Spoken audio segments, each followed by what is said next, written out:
मित्रांनो आता आपण जाऊया गणेश संकलमध्ये आणि अरुणदादाला जाऊन भेटूया आणि त्यांना याची आपले किती गणपती किती आहेत काय नाही.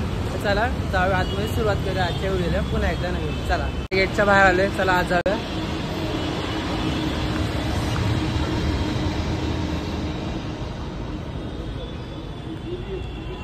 दादा इथं बसलेले आहेत बॅक साईडला. तर इथं मी 38 फुटाची तुम्हाला मूर्ती दाखवतो. दादांच्या इथं खूप म्हणजे खूप मोठी मूर्ती आहे आणि ती मूर्तीसुद्धा खूप दिसायला छान आहे. आणि इथं बऱ्याचशा मूर्त्या आहेत, त्या मोस्ट ऑफ ऑल सगळ्याच्या सगळ्या बॉडी कलर झालेल्या आहेत. ते तुम्हाला दाखवतो. आणि इथे बरेचसे कलाकार आहेत, त्यांनी ते सगळ्याचे सगळे जेवण करतात. त्याला तुम्हाला दाखवतो एकदम पुढं. बघा सगळे जेवण करायला बसतात एकदम. आताशी टाईम ते 4 वाजलेत. हे बघा किती मोठ्या मोठ्या मूर्त्या आहेत, किती म्हणजे किती मोठ्या मोठ्या मूर्त्या आहेत. तर मित्रांनो मी तुम्हाला बोललेलं 38 फुटाची मूर्ती. तर मी त्या मूर्तीजवळ आलोय, तुम्हाला ती मूर्ती दाखवते. हे बघा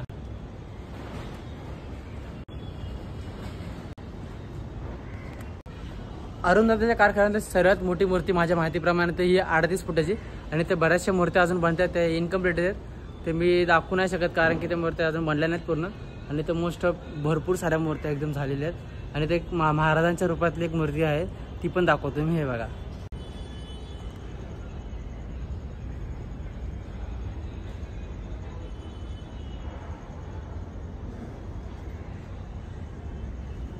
ही मूर्ती आधी बनवताना आपल्याला ह्याच्या सगळ्यात साचा पाड लागतो. हे बघा असा साचा व्हायचा आणि हे कात्या आतमध्ये टाकून याला सगळं शेप देतात आणि हे सगळ्याचे सगळे पार्ट असे अलग असतात. मग ह्याला यानंतर पीओपीने आपल्याला फिनिशिंग द्यायची असते. आणि अजून एक तुम्हाला एकदम लांबण्याचं दाखवतो. 38 फुटाची मूर्तीचं लांबणं.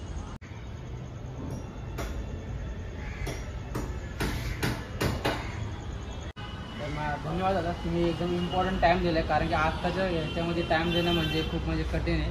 तर दादा माझा हा प्रश्न असा आहे, आत्ता आपल्या कारखान्यात मूर्त्या तर आपल्याकडे 95 ते 100 गणपती आहेत नवीन वर्षात. आणि 2024 बरेचसे असे बरेच मूर्त्या आहेत की जे वेगळ्या ह्याच्यामध्ये आहेत, चित्रामध्ये आहेत, वेगळ्या पॅटर्नमध्ये आहेत. आणि खूप काही लोकांनाही बघायला मजा येईल.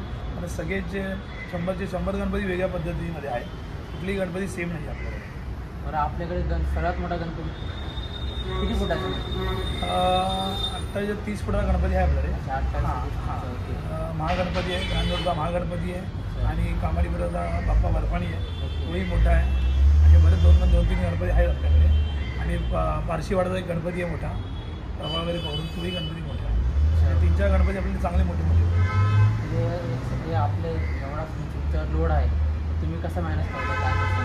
नाही काय आता माहिती, कारागीर एवढे चांगले आहेत की सगळेजण एकमेकांना समजून घेतात आणि कोणी टाईमपास न करता 18 तास इथे कामं करतात आहे. सकाळपासून ते रात्री सकाळी 3 वाजेपर्यंत 4 जण कामं करतात आहे. तेच एकमेकांना साथ देतात आणि मला साथ देतात म्हणून कामं पूर्ण होतात आहे. आणि बाकीचे सहाय्यक आहेत, भावंड आहेत, मित्र आहेत, हे सगळेजण मदत करून ते गणपती पूर्ण करतात. चालेल, धन्यवाद टाईम दिला.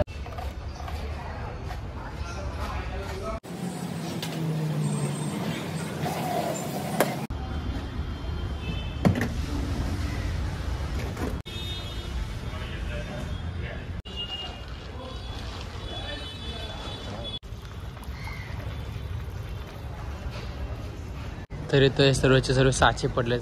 त्या साच्यांनी आता मूर्ती बनवतील मोठी. तर आता मूर्तीची कशी प्रभावाचं बॅक साईडला कसे करतात.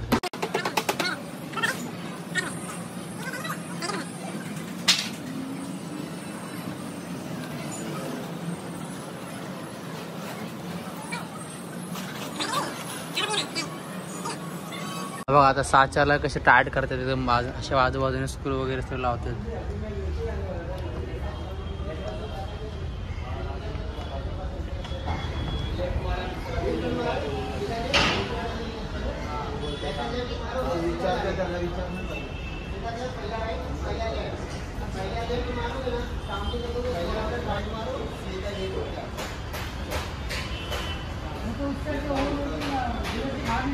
मित्रांनो तुम्हाला आजची व्हिडिओ कशी वाटली कशी आहे नक्की सांगा कमेंट करून. आणि औरंगाबादच्या इथं 100 मूर्त्या एकदम डिफरंट टाईपमधले आहेत, ते पण मी तुम्हाला दाखवणारच नंतर ना. तर चला नवीन माझ्या चॅनल नवीन असेल तर चॅनल सबस्क्राईब करा. नका भेटू पुन्हा एका नवीन व्हिडिओमध्ये.